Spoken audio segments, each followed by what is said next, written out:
Hi, welcome to the Citizens Crime Watch podcast. My name is Joseph Hawk, and I'm your host.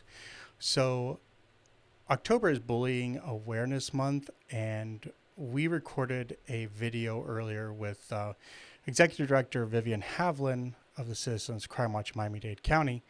Unfortunately, we had some technical difficulties with the video. We were only able to keep the audio. So, what we're going to do is present this video with slides instead of footage of us talking. The slides will have information that will help you combat the scourge of bullying. So we hope you enjoy the presentation. We hope you get a lot of information out of it. Welcome to the Citizens Crime Watch podcast. My name is Joseph Hawk. I'm the host. I'm joined today by Executive Director Vivian Havlin. We are going to be discussing Bullying Awareness Month. Yes, which happens in October. Yay, October again. Yeah, October.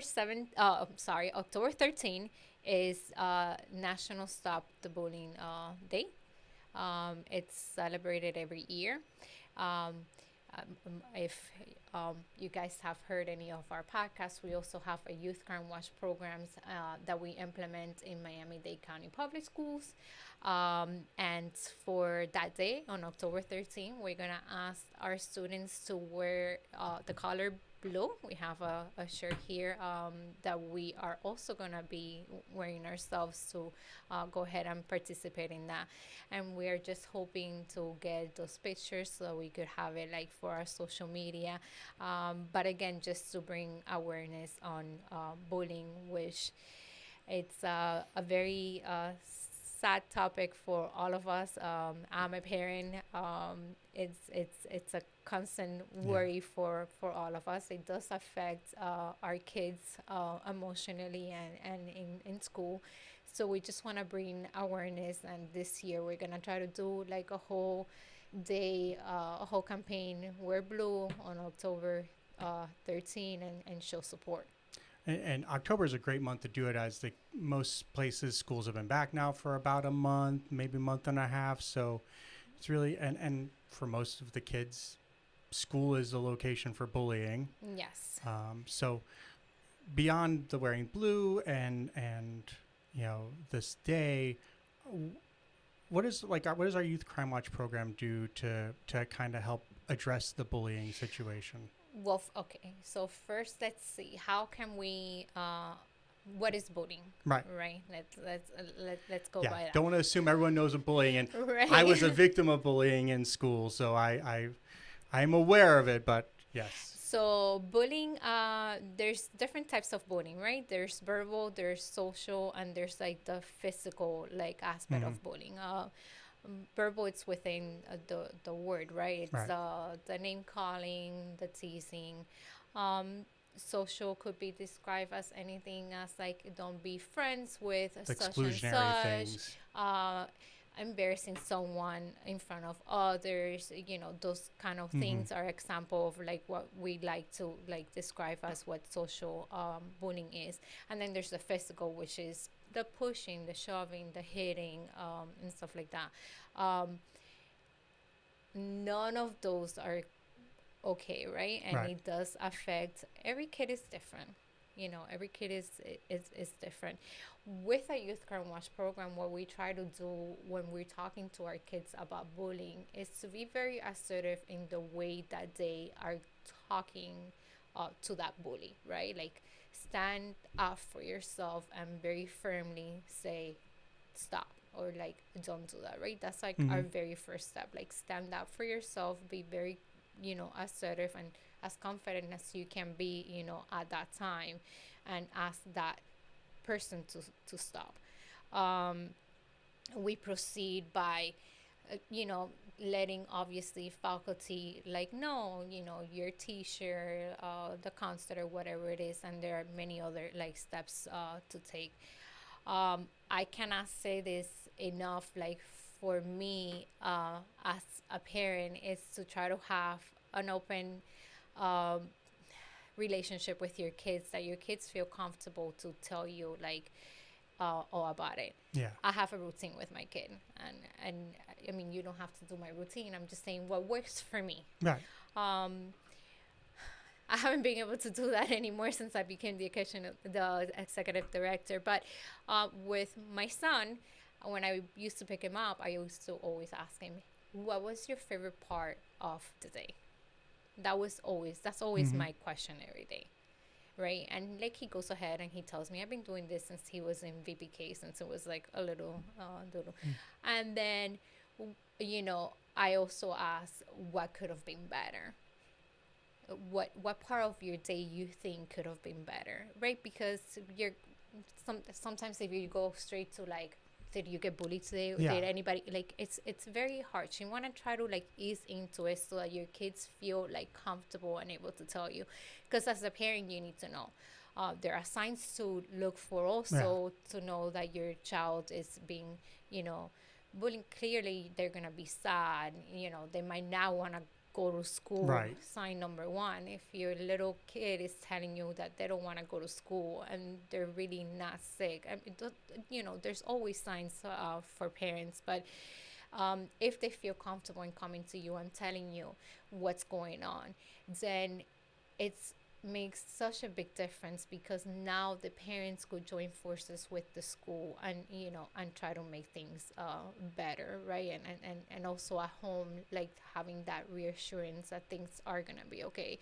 um in the most case scenarios that we have seen that are very sad, that end up so tragically, the parents didn't even know what was going on. And it's very sad. It was happening, they didn't know, and the kids feel that they had nowhere to turn for help. So we try to bring awareness, and a lot of the presentations that we do in the schools are for bullying, believe it or not. I mean,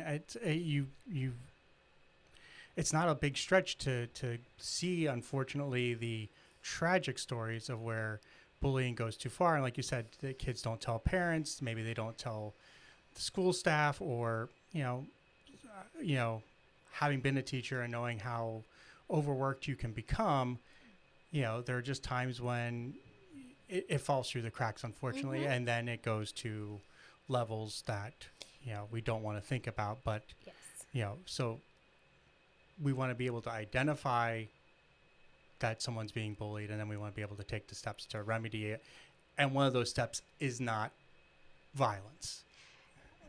No, we try to always use our words, um, and in a positive way. We also encourage the kids in our school system to stand up also for a friend. Like if they see that Yeah. somebody is being bullying, like just stand up for your friend too, and like it's not acceptable. Also, it really doesn't hurt to like just sit with somebody that's sitting alone and just sit there, like just what's your name Mm-hmm. could make such like a big Oh yeah. difference, and things like that it's what we try to showcase, right, when we're at the schools. Yes, violence is not an option, but you have to put a stop to it by, Mm-hmm. like, this is not allowed. You can, and again, get help. Yeah. And to me, again, tell your parents what's going on. Your parents are always going to have your back, and they want what's best for you. And Yeah. they could also work with the school, and be like, this is what my child is telling me. Can we have a teacher conference so we could discuss things further, and go on from there.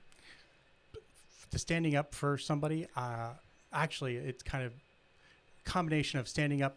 My best friend that I have known for 40 something years now, our friendship began because he was being picked on in our preschool, and I went and stood up for him. And I was a groomsman in his wedding. I get to see his son, and our friendship has lasted, like I said, 40 plus years. So And look at the difference that you made, right? Just yeah, by no, standing up, yeah, like for some, with my son, and I always tell him, always be nice, clearly. never be the aggressor, but I did tell him, hey buddy, like make sure that you stand up for, for a friend, because like all these teachings also like start like at home. Absolutely. And for the bully themselves, right, that doesn't mean that they're necessarily like a bad kid. Right. Maybe, it's a bullying is also like a power imbalance of some sort, Yeah, it's right? usually a symptom of something And else then going on. exactly, so then we also should like pay attention to that. So like, like pay attention to the kid that's being the bully, and be like, hey, like what's going on, it's everything okay, because maybe they're acting out because there's like an under something is happening, like underlying all that like behavior, and we have to go ahead and pay attention to both. We have to resist the urge to villainize the bully and recognize that this is We a do. symptom of something going on with that Something kid. else, something else. They might be upset, or like, unable to express something, and they're Yeah. just like, taking it out on somebody else. And no, that's not okay. But we also want to pay attention to that kid that's being the bully, and not just the victim. So Right. it's the job that we do is very important. It's very complex. This is a very sensitive topic, Yeah.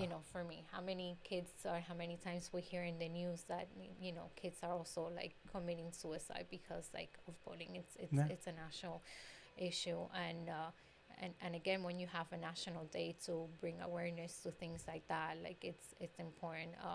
We're very fortunate to have a program in the schools in which we could kind of like, talk to the kids about this, and with faculty, and try to get involved. But again, everything starts at home. Absolutely. Everything starts at home. Whether you see your kid being a little bit more hostile, or being like aggressive, or like, being short with their answers, or like being timid, or not wanting to work, whatever the case might be. Right. We have to pay attention to all those signs as the caretaker. It doesn't have to be Yeah. a parent, but your caretaker should Yeah. pay attention to that.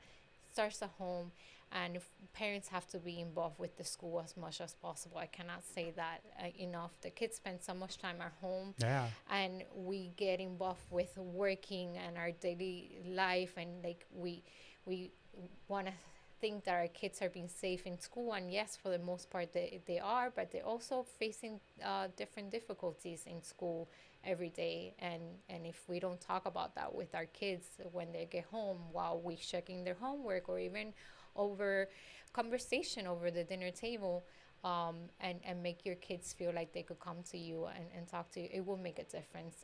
And I keep saying it, everything starts at home, Yeah. especially with our kids. Absolutely. And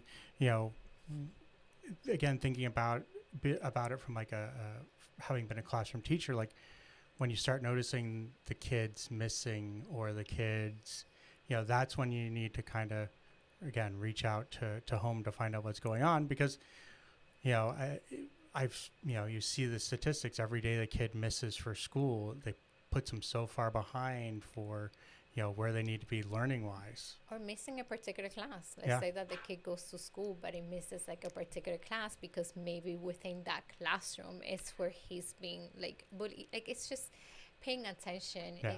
It's such Viv- a key. Vivian, did that come up in my background? Because in middle school I was being bullied, and at 10:45 every day I had an asthma attack. Really? Yeah, because I would work myself up. I didn't want to go to the next to third period, and finally, after a little bit of time with that, my mom was like, "Joe, 10:45 every day. What's going on?" happening? And that started a conversation. And like you said, I think I had a pretty good relationship with it, but there was just being picked on, and what that does to the self-esteem. Absolutely. And I could avoid it by making myself have asthma. It wasn't like I was faking it. I would work myself up and have an asthma attack.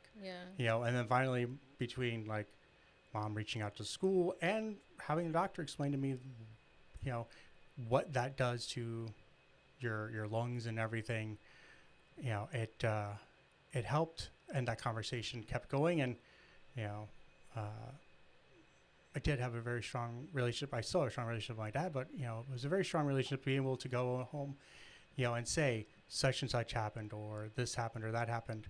And I think that also, that relationship also, if we have better relationships, we can prevent the bully from occurring. I think so. I think so. But it takes those conversations. Yeah. It takes those conversations. I could tell you myself, go back to like middle school. I had experiences with that too. I had just come here from Cuba. We had nothing, and so I was wearing clothes that were given to us that were really not in style, and and we got picked on. And learning also that, like, Cuba was completely different for us. It wasn't such a thing as like there's no like fighting and stuff like that. So here, like, you could get suspended from school. Like, it was like learning all the different ways and trying to like cope with like a new way of like school, and like learning a new language, and like all the name callings that came from that. It does, I don't know if it did for you. For me, it did make me a little bit stronger. Like, I feel like I have like a little tougher skin into, I don't let things like bother me, too much.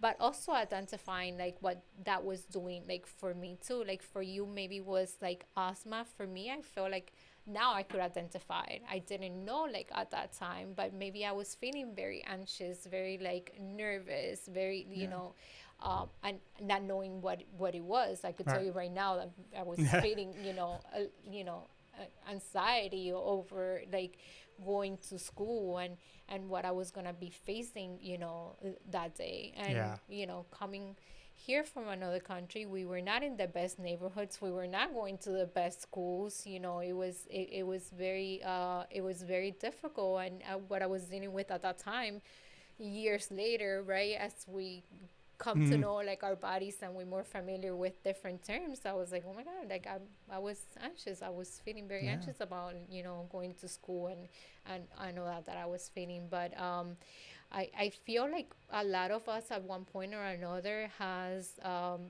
been faced with something like that, where they unconsciously made fun of somebody, because we got caught up with being funny, or we thought we were being funny, and that doesn't necessarily make us like a bad person. Or at some point we got bullied, or at some point we witnessed somebody getting bullied and we didn't do anything about it, or we went ahead and we stood up for something. I think we all have witnessed some sort of bullying, like in all of our lives. And growing up, 38. Ooh. I said it. And again, in another country, like, what was bullying?